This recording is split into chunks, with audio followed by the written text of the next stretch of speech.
Hey folks, welcome back to the Meat Stick. Today, we've got some pork shoulder, about 15 pounds that we have here. We're gonna make some sausage together. With me as always, I've got our guest, the Duke, and he's gonna be working with us today as we begin to take the fat off our pork shoulder, separate it from the meat, debone these Boston butts, and then cut them up into pieces so that we can run them through our grinder and begin the sausage making process. So let's get started. First thing we're gonna do is get out our 6-inch boning knife and slice these open. Sound good, Duke? Now you're gonna see that there's a lot of liquid in here. And you'll see that on my red NSF cutting board, and of course we use red for meat, we use green for our veggies. On our red NSF cutting board, we don't have any type of trough or well around the outside. So what that would mean is that as these liquids come out, there's probably a high chance that it's going to end up all over me or all over my countertop. So I'm quickly going to bring this over to the sink, give it a little bit of a slice, get the liquid out. I'm going to come back and towel it off. Red is money. That's right, pal. We want to keep as much red as possible as we separate the fat from the meat. So here's our first pork butt.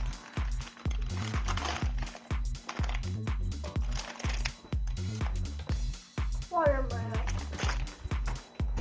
The other thing we want to do is make sure that we don't contaminate the things around us. So you'll see that the way that I just handled the garbage can was by putting my foot underneath in order to get it open. Because everything we touch from this point forward, anything that's on this meat or anywhere else, has the potential of contaminating one surface to the next. So I'm going to ask Duke, who hasn't touched anything yet, to get me a couple of paper towels. Can you get me a few, pal?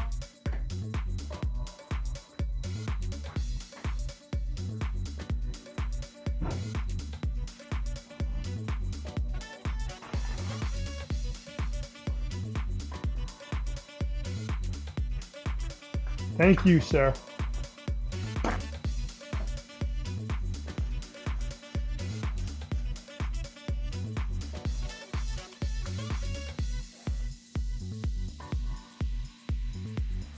So these pork butts we picked up, they ran $1.29 a pound. Each one is roughly 7.5 pounds bone in.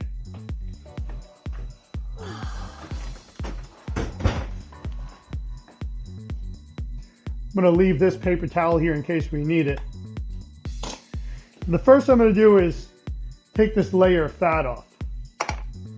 Just take a look at that. Real smooth. Look at that. That's a thick piece of fat. So we're going to follow the seams underneath to get this fat off.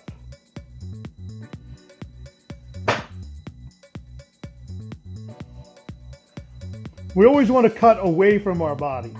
That's a safety thing, and it's important to have knife safety and teach our kids the same. I'm not going to dispose of this fat. I'm going to put it on the side. The reason being is, as we're making sausage, we're going to need this fat anyway. So I don't mind if I have any of the meat that's residual underneath.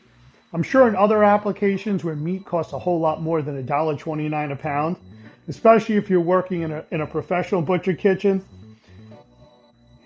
there's a formula that's utilized in order to determine the amount of waste that would be on each piece of meat, especially in a commercial kitchen. But since we're going to be using this anyway, and clearly every piece of meat that's stuck to the fat is going to get ground, it doesn't make a difference. In the end, we're going to end up with nearly 100% yield, minus the bone or any bone fragments. Is there any gray or silver stuff? Great question. So unlike when we dealt with the brisket, where there was there could have been some grayish or brownish meat on the outside from when it was cryo-packed at the packing facility. In this case, we don't have any of that. Good question. So I'm just going to take our fat, put that right into our bowl. We'll need that later on.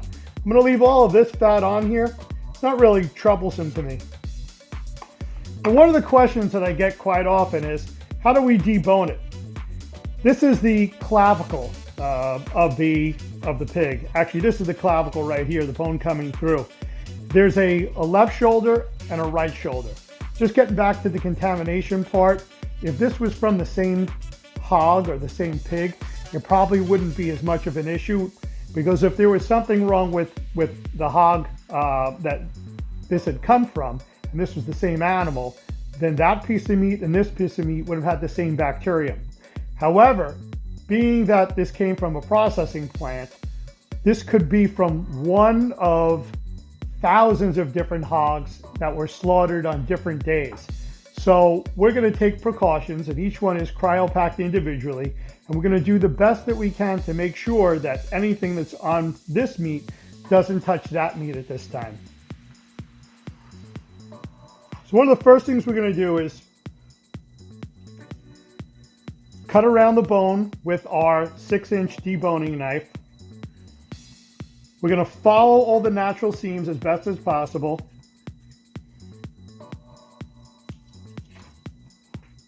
Again, I did state earlier, we want to cut away from our body.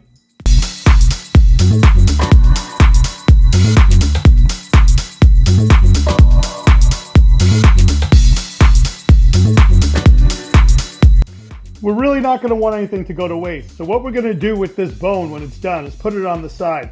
This will make great stock later on, or if we're making a Sunday sauce, this adds that extra flavor to our tomato sauce for Sunday gravy. Now what we want to do on this side is the same. We want to follow the bone around.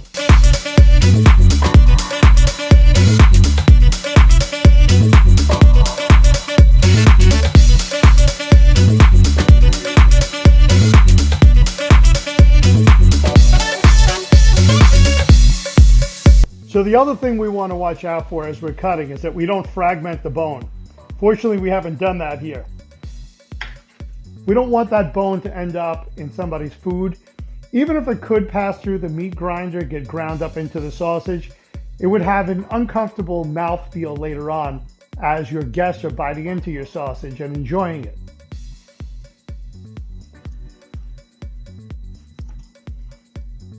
That's the bone right there. That is the bone, correct. I'm going to take this whole piece, just put it on the side for now.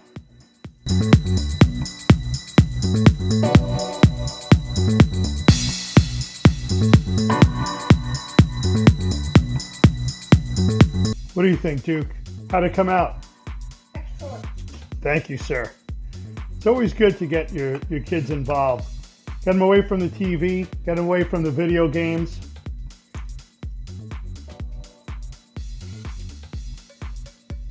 What do you think? Should we save what we have here for stock, or should we keep trimming? I think that this is at the point of what we're going to call negative returns. If we spend more time doing this, it's going to take more time to get to the sausage making process. So I think what we're going to do is just put this on the side right here. Take some of our little trimmings, put them back in. Maybe what we'll do now is open up the next one. How does that sound?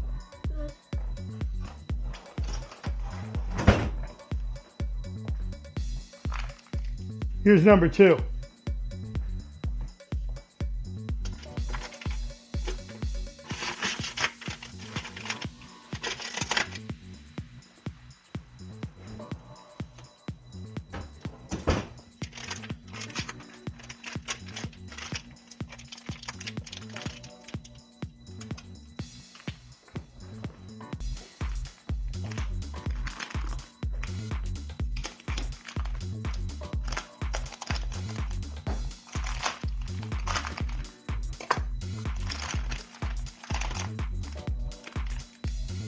Got the same layer.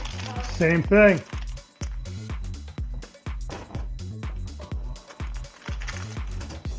Now, Duke, can you do me a favor and just reach across and get me a couple? No, you could just reach across and get me a couple of paper towels. Great job, buddy. Thank you. We're going to do the same thing here. We're just going to pat it dry, get some of that residual liquid off.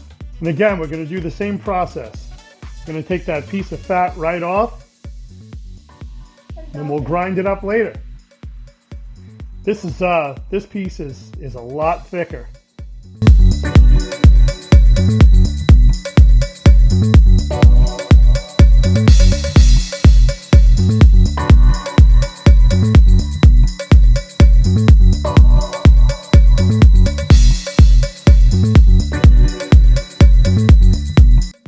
See how that bone comes around and it has a curve to it? Yep. So one is a left shoulder and the other one's a right shoulder. Can you figure out which one's which?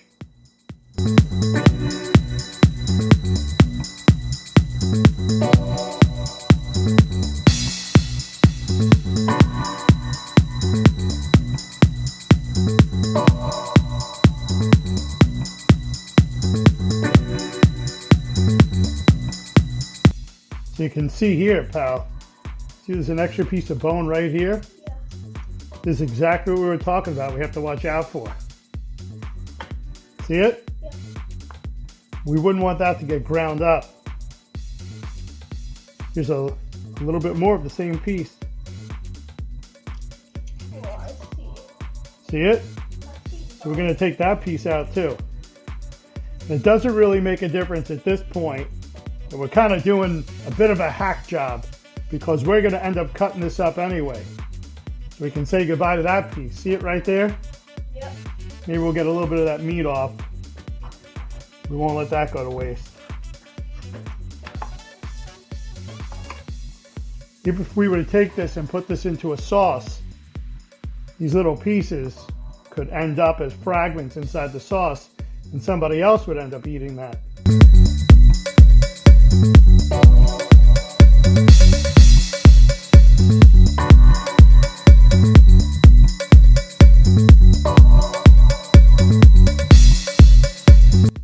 This is some of the meat that was around the bone. You can go ahead and throw that in there, and I just want to run my fingers through that afterwards, make sure that we don't have any other bone fragments. You think your brother, if this was roasted, he'd want to gnaw on this like a puppy? So had this been a boneless Boston butt, it could have cost us as much as 40 cents more a pound.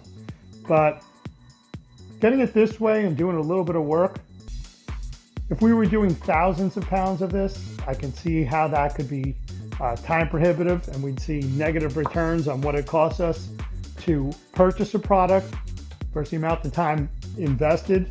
But in this case, where we're doing 15 pounds in total, this was a savings in the end. Maybe each one of these weigh about a pound or so, maybe a little bit less. So we might see a yield here of as much as 13 pounds of sausage. And I think it'd be interesting to weigh these bones and find out together what their combined weight are. What do you think, buddy? You want to find out? Yeah. Do me a favor. Can you get me another piece of paper towel?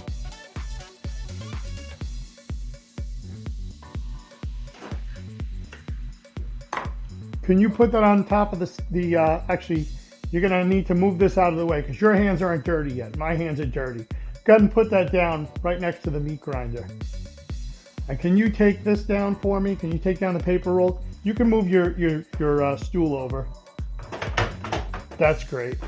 Take the whole thing, yep, and let's move it out of the way. Put it by the coffee machine. Great job. Now, if you can get the scale,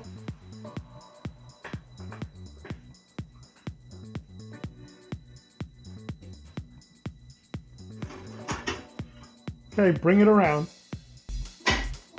Whoa. Got it? Good job. Thanks. Can you put it right here for me? All right, I'll take that piece of paper towel too. And I want you to turn the scale so that it faces the people who are watching the video so they can see this.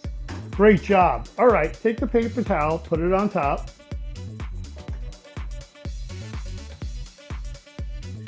Wonderful. I'm going to back it up a little bit. Let's just see what these bones weigh. How about that? Let me take a look. So just as I had predicted, we're roughly at just over 2.5 pounds on these bones. So we had 15 pounds in. We're seeing a yield of 12.5 pounds of meat that we're going to be able to grind up. Great job, buddy.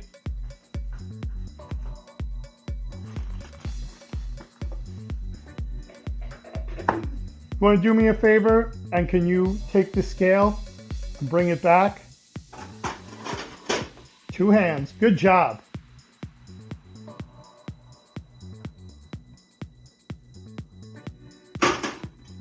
Thank you so much. You're a great helper. I'm going to take these bones, bud. I'm going to move them over here. And if you can can you rip off another piece of paper towel? I want to put it on something. Thanks. Just put it right there. Thank you. Okay. So what we're going to do now, Duke, is we're going to switch knives. I want to get this piece of bone out of here too. We're going to switch knives. We have our 10-inch cimanter right here. What we're going to use this for is to cut up the meat into strips, because what we want to be able to do is have it the right size so that it's going to fit into the mouth of our grinder, right?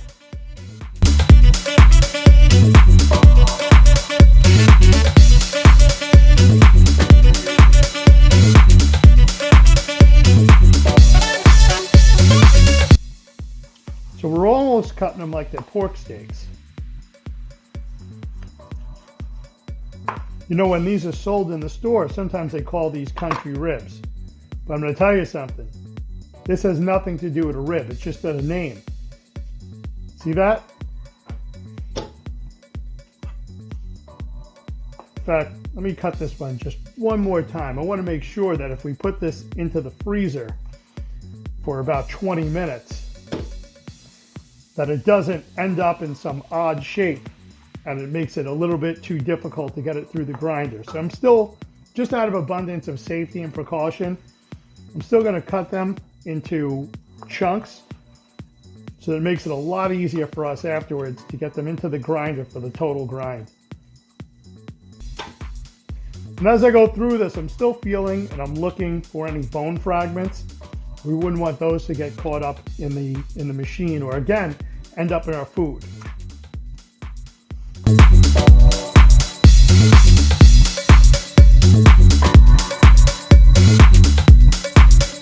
What are you doing? Clean the bowl Any reason why? to get to the side that you're closest to. I gotcha. Okay.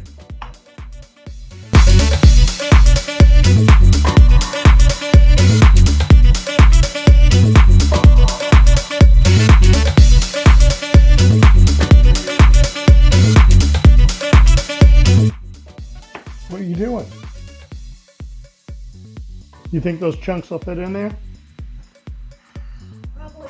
I agree. We have some room there. Yep, don't put your hands in there, because then your hands get contaminated.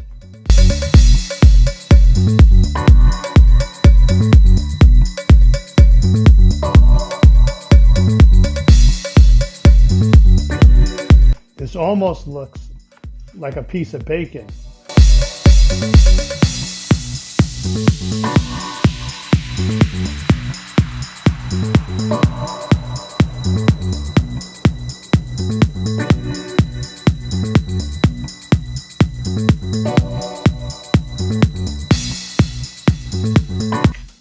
What are you doing? Oh, so they just come on like that sometimes, huh? Yeah. This is an interesting father-son type of interaction. I gotta get you involved with this. I'm just a little nervous about giving you a knife right now. What do you think? Yeah?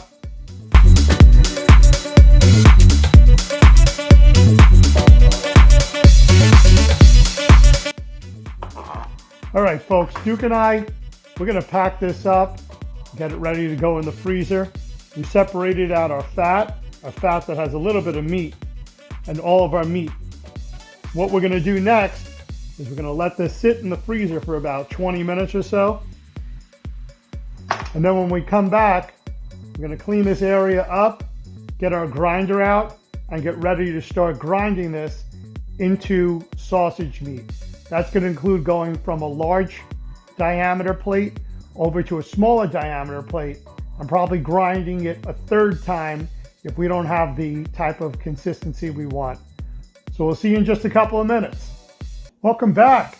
So we've cleaned up our area. We put our knives away, cleaned them up, then put them away, cleaned up the cutting board, cleaned up the bowl, and pulled out our mixer. So at this point, we're gonna get ready to start doing our grind of all of our pork.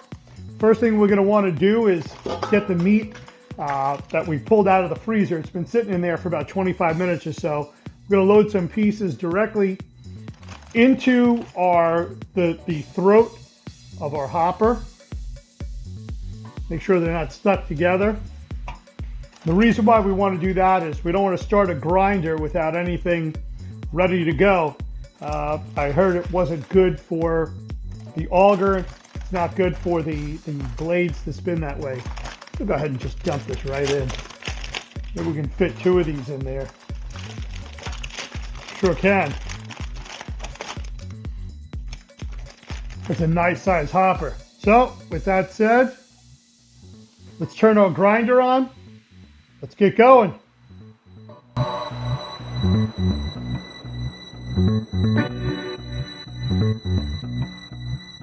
That is super fast. It's hard to keep up with the speed of the machine.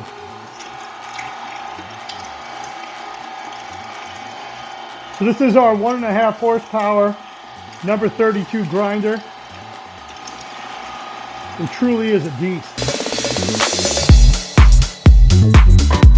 Again, this grinder from YourMaker is rated to handle about 18 pounds a minute, which would come out to be 1,080 pounds an hour. So we can do a ton in just over 2 hours. That's everything. I'm just going to give it one little push just in case, but I think we got it all.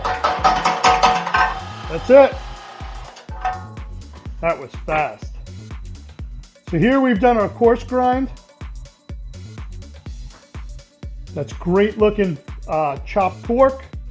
What we're going to do now is switch out our grinding plate to a smaller diameter. So we're going to take the wheel off the front, pull this plate out, put the smaller plate on.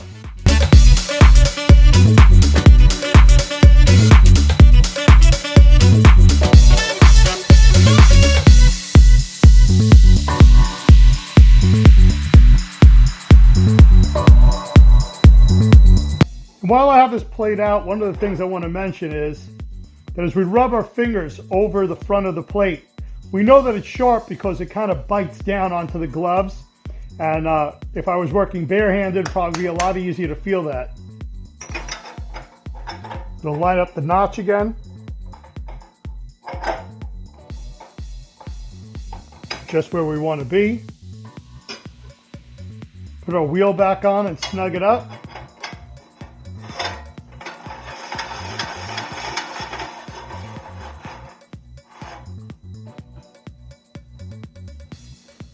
Let's load some of our pork back in.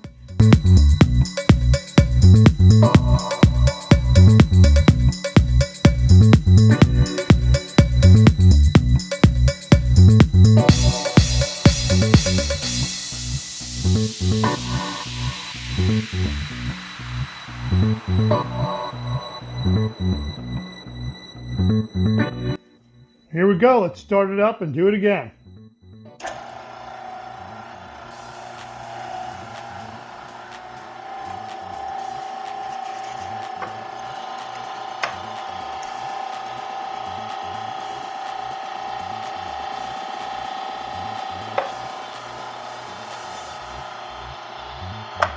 It's important that our meat is ice cold as we do this process.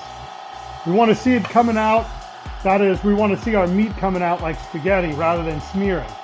You can see from the consistency of the meat coming out that This was ice cold as we put it through. There's no smearing in the fat.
What we're going to do after this is we're going to run it through a second time with the same smaller grinding plate in order to get a finer grind on our sausage meat.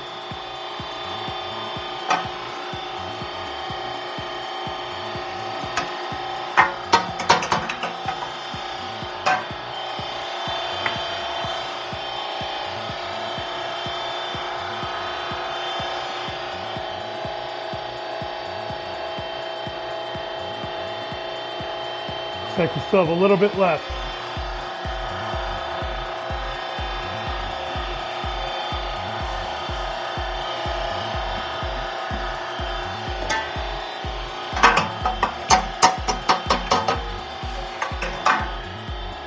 That's about it.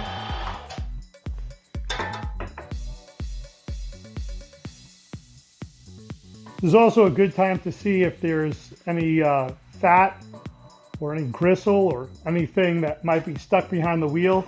So we'll pull the wheel off one more time. We'll take a look at it. Make sure that our auger is it's not bound up in any way, that our plate is clean for the next grind.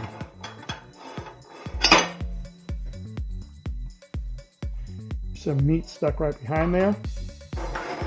And there's a little bit more right there. This is a bit more pasty.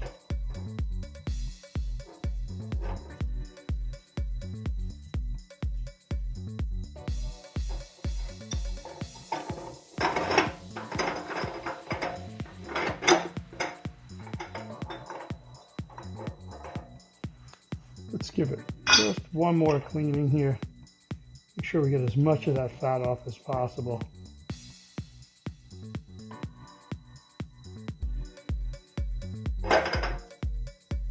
When we're reassembling our machine, we want to make sure that the flat part is facing outwards, the rounded part goes inwards.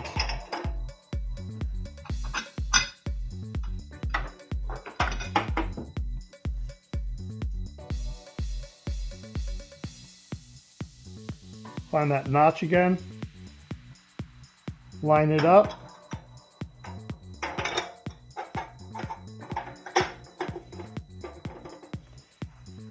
Put our machine back together.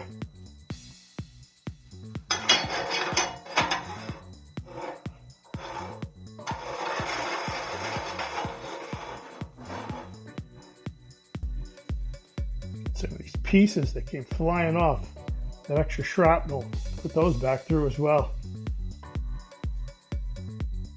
And we'll start it up again.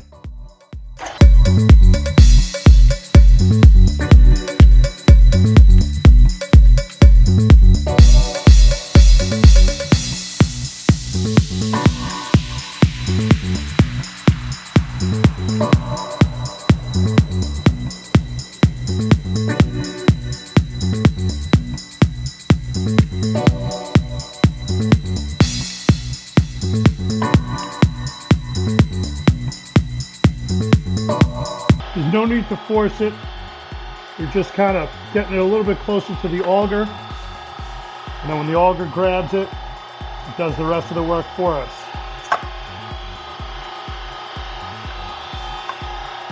This is also starting our protein extraction. One of the things you'll notice now is it doesn't stick to the top of our hand the same way that it will once we really get into that sausage grade. As we extract the proteins, it becomes more of a paste. And that paste will stick right to our glove. If we turn our hand upside down, the meat sticks right to it. We're not going to be adding any binders today to this sausage either. We're going all natural, at least for the first round of sausage. I believe today we're going to make just a standard simple ingredient sausage, and then we're going to take a portion of this and separate it out that we'll use for making our hot sausage.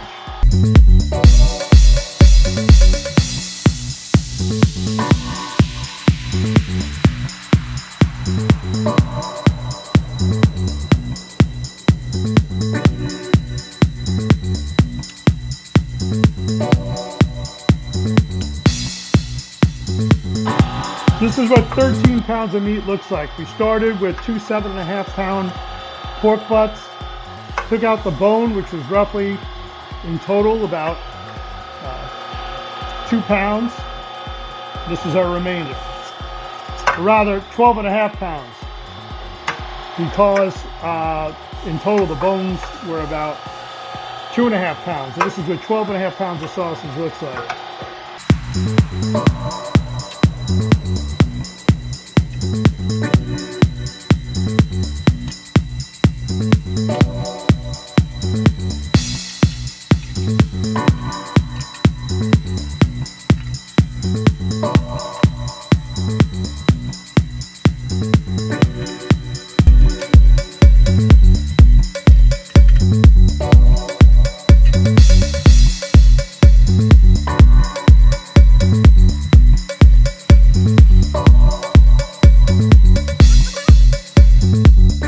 So what we'll do now is we'll clean up, get this machine out of the way, get ready to start adding in all of our seasonings. We'll see you when we come back.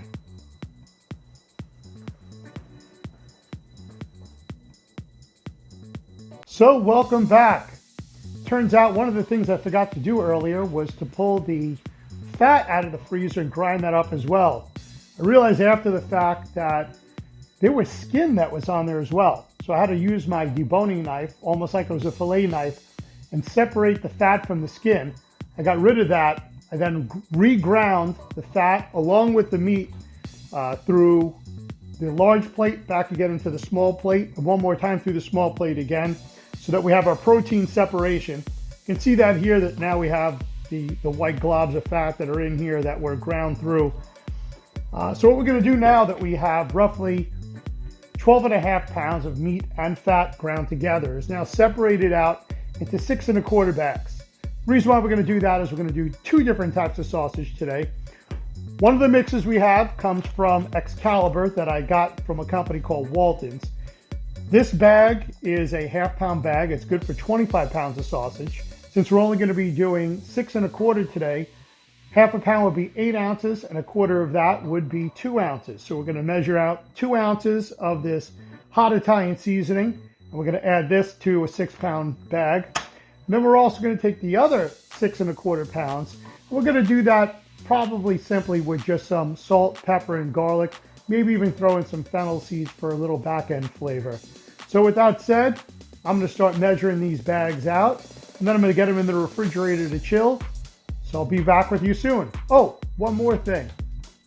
We're going to be using these Syracuse casings today. Sorry about that. So what I'm going to need to do is to pull out these casings. Maybe we should do this now. Get them here into our stainless tub. These are packed in salt. Going to want to pull these out. Just go with all of them. See how many are there. Those are going to have to sit in the water for at least 40 minutes. One of the things that I suggest is that you change the water every now and then. That way we're not reabsorbing all that salt. In our mix, this salt, obviously, as we put we're going to be adding salt into the other batch of salt of sausage.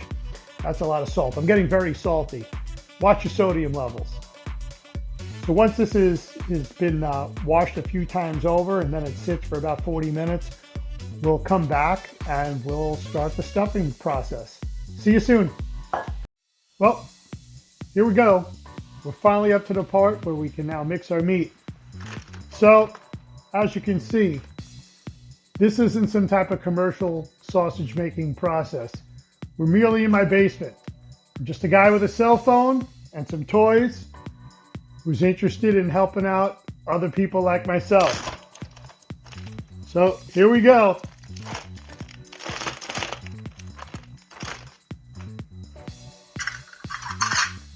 There's no exact measurement or science here. I'm kind of going with what my flavor profile is with regards to our fennel seeds, salt, black pepper, garlic, and Italian seasoning. We're winging it. So the first thing I want to combine in there is our fennel seeds. This happens to be a 1/4 cup. I think that might be a little bit too much, but I'm going to judge it by eye. That looks like a fair amount. It's about, let's say, 3/4 cup. I'm just going to throw that in there. Salt is important. Let's get a good amount of salt in there.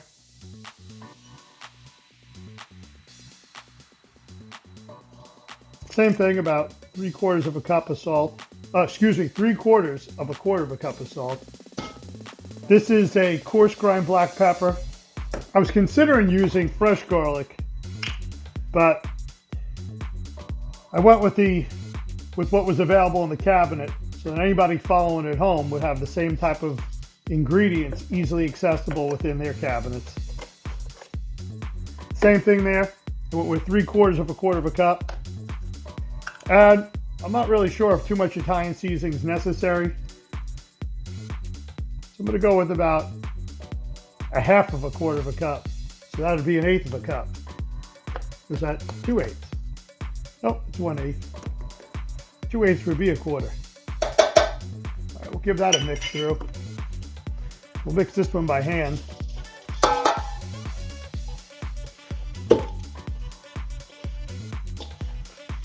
One of the things that I did when I was setting up my sausage press is I had noticed that it was sliding around a lot on the marble top. So I went upstairs and I got myself one of these closet liners, something that you might put into any of your kitchen cabinets in order to keep the dishes from shifting around and the glasses. So I had plenty of it left over. I came down here, cut myself probably about a 2-foot sheet, and I put my meat grinder on top of it, and then using some C-clamps that I picked up at the local Harbor Freight, maybe $5 a piece, if that. I use those to clamp it down onto the table so it doesn't shift around as I crank it by hand. I also took the time to rinse out our sausage casing that was packed in salt. And in doing so, I wanted to make sure that I had the right size horn. So in order to save a little bit of time, I already began to thread on the natural casing onto the horn. And that way, once we load up our meat hopper, that's a 15-pound hopper on this manual press, it should go a lot quicker. I also wet down the plastic horn. One of the pro tips that I learned from some other people was to make sure that it was good and moist as we slip the casing on. It's always better when it's slippery when wet. That's a pretty good mix. Now, it's not that I didn't want to use the 50-pound mixer, but with only 6 pounds of meat here, and considering the size of it, I just don't want to clean it. I have to take that out in the backyard, get the garden hose and wash it out back there, and then dump all the remnants into the woods. When we start to do larger formats, that's when that's going to come into play. And I definitely plan upon hooking that mixer paddle inside up to the 1.5 horsepower grinder motor and taking a little bit of a break. In fact, one of the other things I might do is when the time comes, invest in an electric motor for a sausage press if we ever get to the size that I'm making that much sausage. So this looks like it's pretty well mixed through. I had this in the refrigerator, the meat that is, for about the last hour so that it got a good chill to it. And we definitely got that protein extraction. As I mentioned earlier in the videos, we were grinding it up, how it sticks to the gloves because of protein extraction. That's exactly what we're looking at. To clean my fingers off as best as possible. And maybe we'll just start with a fresh pair of gloves. That might be a better idea. Get rid of the old gloves, put on some new gloves.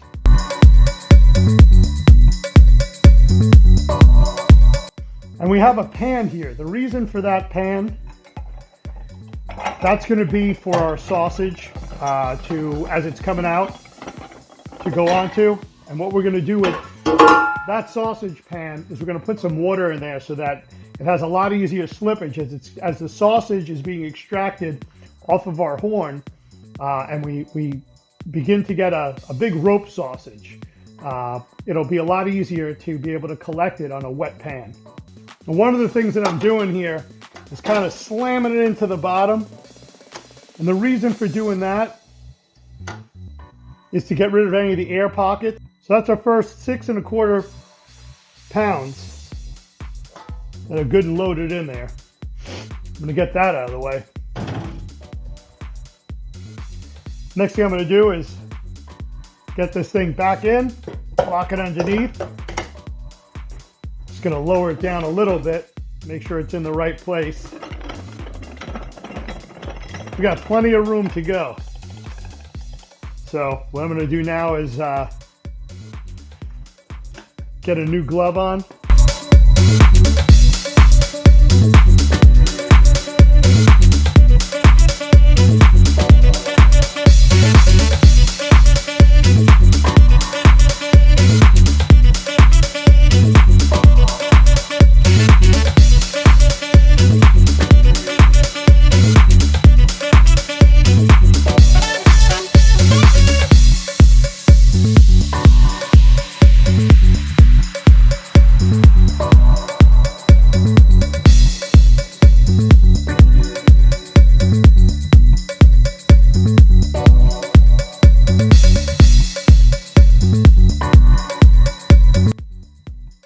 This casing has been sitting in this water for well over an hour now.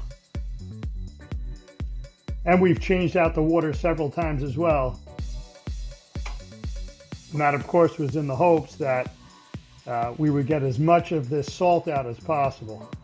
One of the things I'm going to do is to minimize the amount of air that might end up inside of our sausage casing.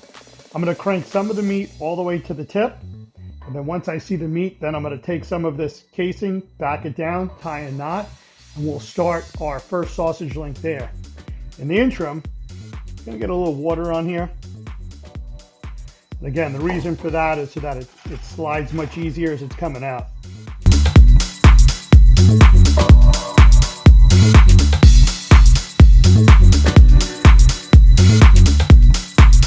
You can feel the pressure. You can see it coming through the tube. Almost there. We'll back it off a little bit. Get some of the air out. There we go. Bring this forward just a bit. Tie a knot. Bring it right back. And here we go. Here comes the first sausage. We're just going to hold it gently. We don't want to rip the casing. We're going to allow the sausage to feed itself through. Yep, that's a lot better right there.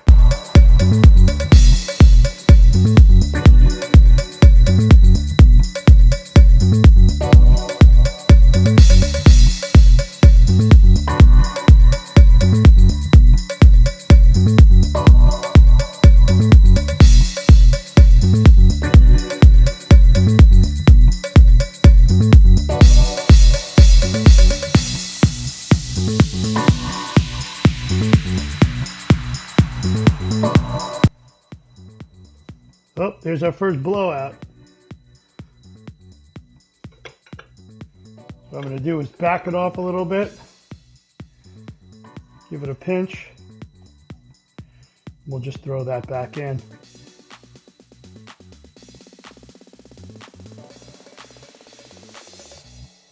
I'm going to grab a knife, cut it.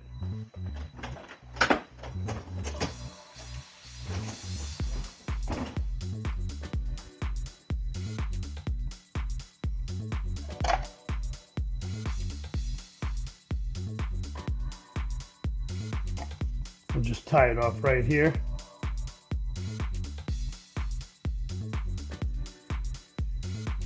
Perfect.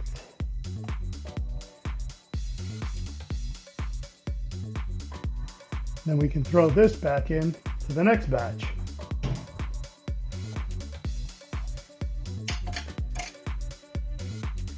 I'll just put another knot in this one.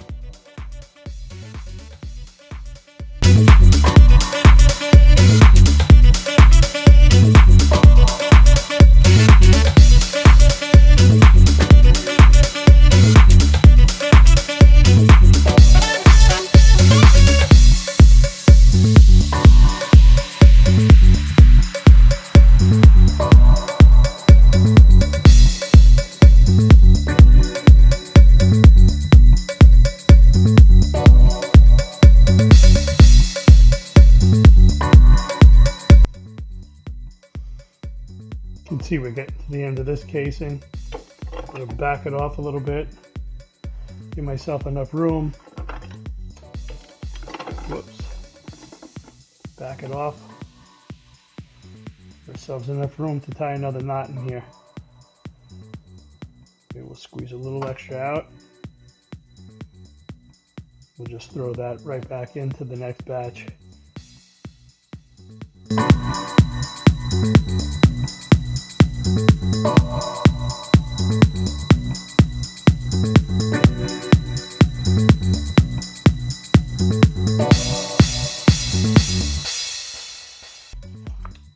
So folks, I'm going to go ahead, make the rest of this batch of sausage. I'm going to mix up the hot, and we'll come back with the hot sausage. So now that we finished with our sweet sausage custom combo of a mishmash of spices, now we're going to go ahead and use this hot Italian seasoning from Excalibur seasoning.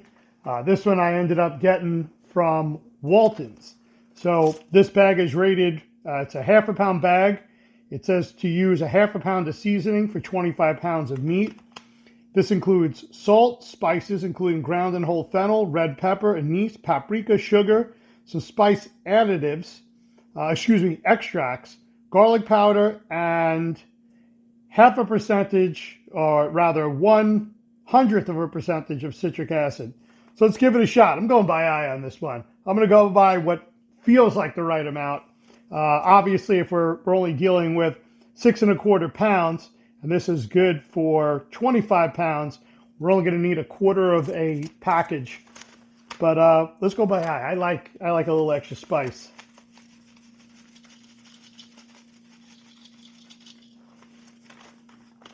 Yeah, that feels about right. That's probably a little bit more than 1/4 of a package, but let's just go for it. It's got a great smell to it. I can definitely pick up on the red pepper.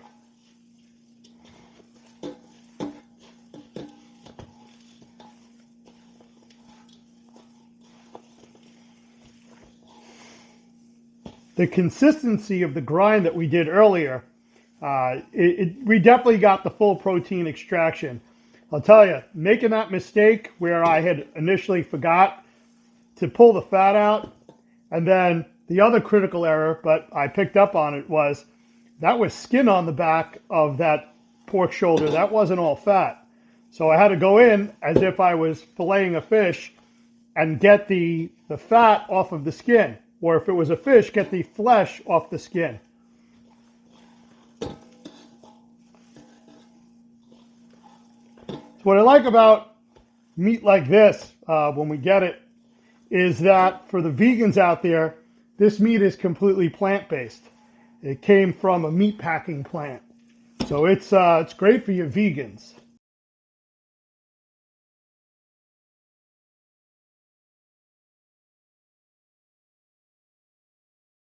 Just kind of hoping we would have gotten a little bit more of a red color, or possibly even seen some red pepper flakes in here.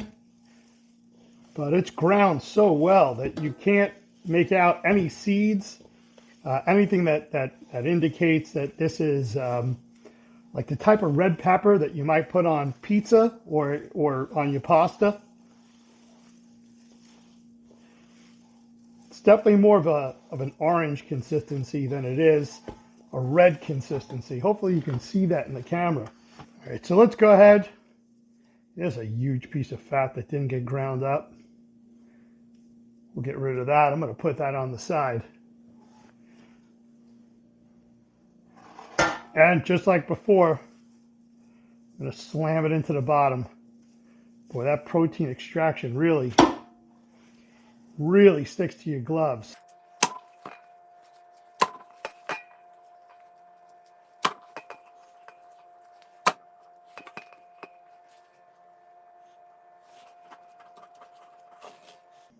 Oh, let's get it in there again.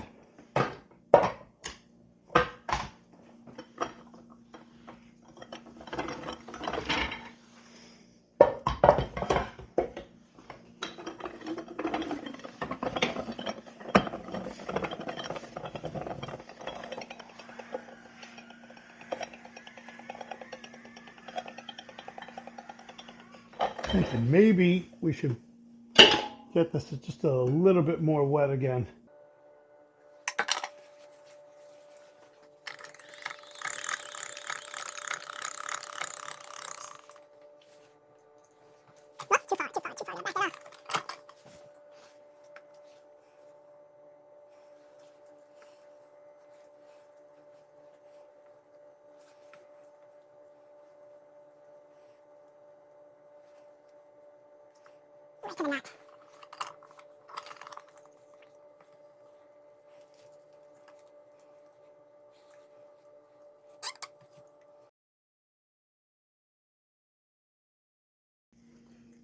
I want to leave room in here so when it comes to tying the sausage, we don't have a blowout.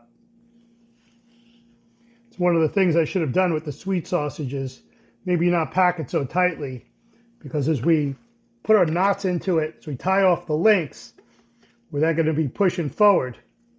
And there's only so much pliability? I guess that's the word that we're looking for, or elasticity in the natural casing. I think elasticity is the word that I'm looking for.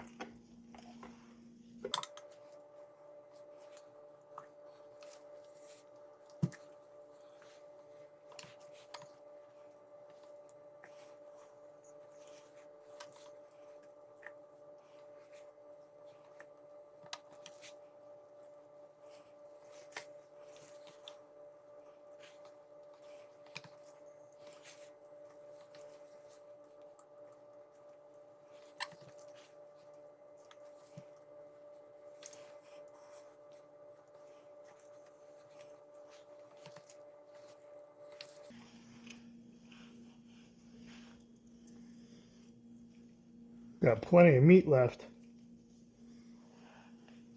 Yeah, it's looking a lot more like hot sausage rope now.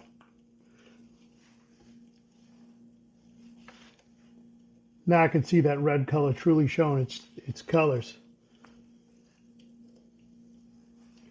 Gonna back it off. You see we're getting to the end of the casing.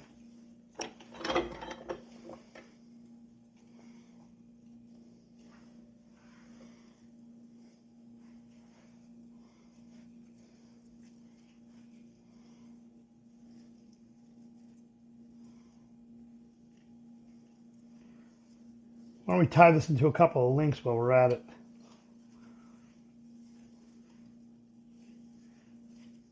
Three. 1, 2, 3.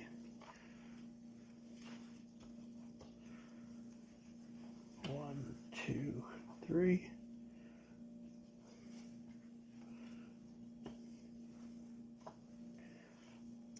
One, two. Oh, let's see, here we go. 3. This one we got to go forward with. Pinch it right here. Right here.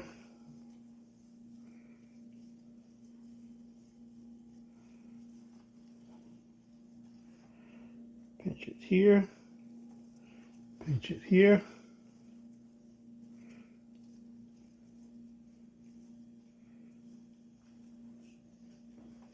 Give it a pinch.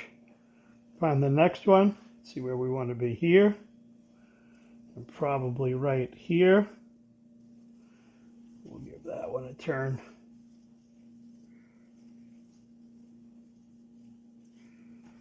And that's it.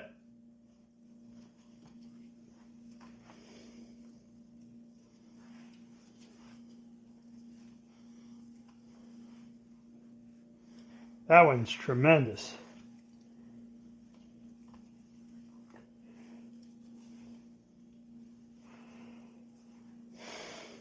That's how it goes.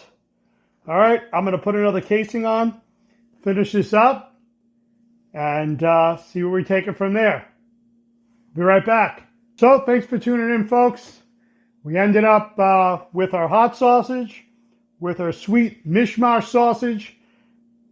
We went through 2 7.5 pork butts today. We deboned them, we deskinned them, took the fat off, ground them down. We ended up with a total yield of about 12.5 pounds of usable meat. From that, we combined our seasonings in, all of our spices, and we finally finished the day with a good pile of hot sausage and a good pile of mixed mishmash sausage. I'm going to let this sit on a drying rack overnight and enjoy some of this tomorrow. Some other pieces here we're going to take, put into a vacuum pack, suck the air out, and we'll have it for another day, probably for Sunday dinner. Thanks for stopping by. Don't forget to like, subscribe, ring that bell. Check us out on YouTube, Rumble, Facebook, Instagram, Twitter. This is the Real Meat Stick coming at you. Look forward to the next video. Take care.